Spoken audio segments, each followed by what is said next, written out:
Assalamualaikum warahmatullahi wabarakatuh. Perkenalkan, nama saya Arya Febrian dari Prodi Teknologi Hasil Pertanian Angkatan 2020 di ujian akhir semester mata kuliah Pendidikan Kewarganegaraan.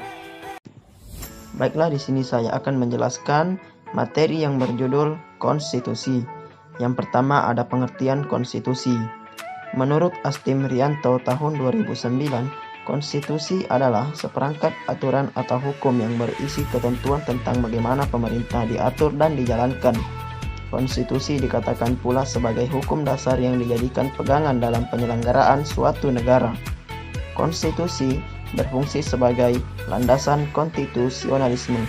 Landasan konstitusionalisme adalah landasan berdasarkan konstitusi, baik konstitusi dalam arti luas maupun konstitusi dalam arti sempit.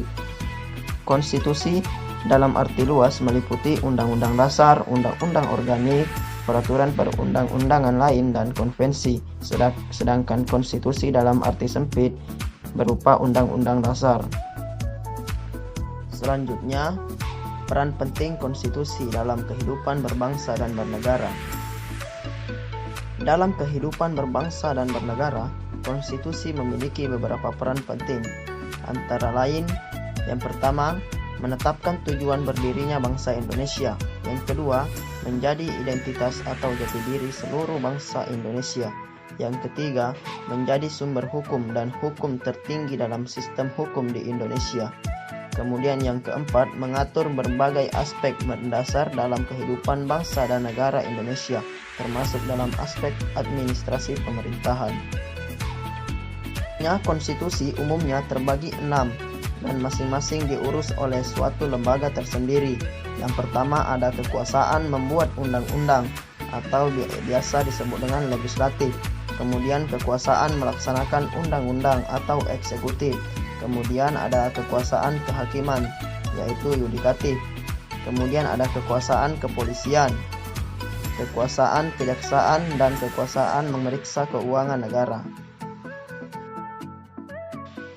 Konstitusi juga terbagi menjadi 2 jenis, yaitu konstitusi tertulis dan konstitusi tidak tertulis, di mana konstitusi tertulis adalah suatu konstitusi atau undang-undang dasar yang dituangkan dalam dokumen formal, sedangkan konstitusi yang bukan atau yang tidak tertulis adalah suatu konstitusi yang tidak dituangkan dalam dokumen formal. Yang selanjutnya adalah menggali sumber historis, sosiologis, dan politik tentang konstitusi dalam kehidupan berbangsa dan bernegara di Indonesia. Konstitusi pada dasarnya adalah sebuah bentuk dari hukum dasar tertulis yang dimana akan lebih sering dianggap sebagai undang-undang dasar, sehingga akan menjadi sebuah perangkat yang tertulis dan tidak tertulis untuk melakukan pembangunan dari kewajiban, kekuasaan, dan fungsi dari institusi pemerintah. Dari hal tersebut, pengambilan historis, sosiologis, dan politik diambil pada saat para pemimpin bangsa melakukan perumusan konstitusi. Perumusan tersebut bukanlah sebuah hal yang ditulis dalam waktu 1 malam, seperti tugas yang kita kerjakan saat ini, akan tetapi juga dengan segala macam pemikiran keras yang dalam dan tajam terhadap apa yang pernah terjadi di Indonesia pada masa lalu hingga masa kini masih efektif untuk dapat digunakan. Selanjutnya, konstitusi-konstitusi yang pernah berlaku di Indonesia yaitu yang pertama pada periode 18 Agustus 1945 sampai dengan 2 Desember 1949 berlaku Undang-Undang Dasar 1945 yang terdiri dari pembukaan, batang tubuh 16 bab, 37 pasal, 4 pasal aturan beralihan, 2 ayat beraturan tambahan, dan bagian penjelasan. Kemudian pada periode 27 Desember 1949 sampai dengan 17 Agustus 1950 berlaku Undang-Undang Dasar RIS yang terdiri dari 6 bab, 197 pasal, dan beberapa bagian. Selanjutnya pada periode 17 Agustus 1959 sampai dengan 5 Juli 1959 berlaku Undang-Undang Dasar 1950 terdiri dari 6 bab, 146 pasal, dan beberapa bagian. Selanjutnya, pada periode 5 Juni 1959 sampai dengan sekarang kembali berlaku Undang-Undang Dasar 1945.